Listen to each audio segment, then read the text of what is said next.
Hello, welcome back to Physionic. Today we're going to be talking about tapering, meaning we're going to be talking about tapering as it relates to different forms of exercise. If that's lifting, and we're also going to cover how it can impact marathon and triathletes and really just kind of long duration, steady state style exercise. So if you're interested in learning how to improve your performance in any form of exercise using the technique of tapering, then you've come to the right video. In a short, sweet, science-based video, let's get right into it.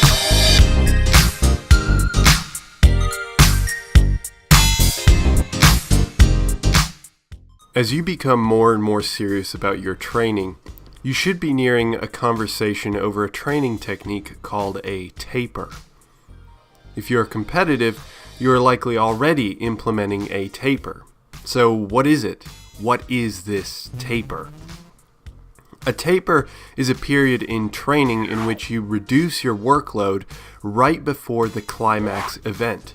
That can be a meet, a personal record attempt, or anything you want to perform your best in.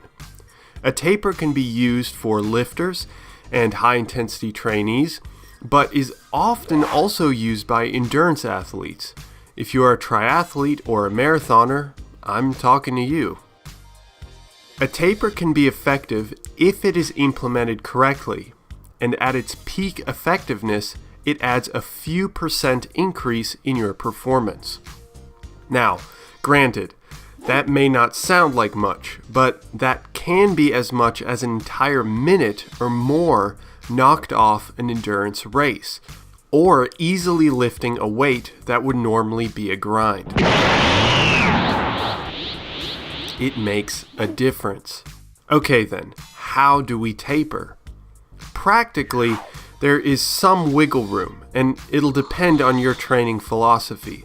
But there are two rules that must be followed over a period of 1 to 3 weeks as a standard set of time. First, you need to reduce volume, a lot. We are talking about 85% drop in volume. So if you were to lift 4,000 kilograms of load in a training session, or better stated, 16,000 kilograms of load over a week, you would reduce down to as little as 2,400 kilograms for that week leading up to your climax point. That might be as little as just a few repetitions total for your entire workout. It will feel like you are not doing anything, especially after months of training intensely. So the first rule is to slash volume significantly. The second rule is to either maintain or slightly increase intensity. This means you should be maintaining or increasing the resistance on the exercise you are performing. So while your volume will decrease to a point that you will feel you are not accomplishing anything, your resistance exercised per repetition is the same or slightly greater. If you use 100 kilograms of resistance normally, you would use 100 kilograms during your taper, or might even bump it up to 105 or 110 kilograms for this short period of time. Interestingly, for endurance athletes, it seems imperative to use much higher intensity than the usual steady state. Engaging in sprints and other high-intensity short burst training seems to be beneficial during a taper. But again, this should not be exhaustive, as the amount of work done via volume is dramatically lower. To recap, you will train for 6, 8, 12, 16, or however many weeks using your training program.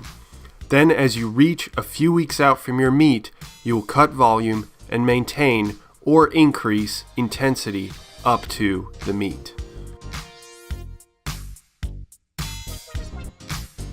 And there you have it. Tapering is quite effective. When you look at it from a percentage standpoint, maybe not so much, but when you look at it from an absolute standpoint, especially as you get to be more and more of an elite performer in whatever exercise or physical activity modality that you use, tapering can have a pretty substantial impact and can really put you up above people who don't use a tapering technique. And with that said, if you want to know more about it, more details, I've got an article as usual that's linked down below with my references for everything that I came up with. It doesn't just come off here. I do actually read a lot of scientific studies, and of course I link them below so that you can read them as well. And with that said, I hope that I have the pleasure of seeing you in the very next video, and I wish you a wonderful, wonderful day. See ya.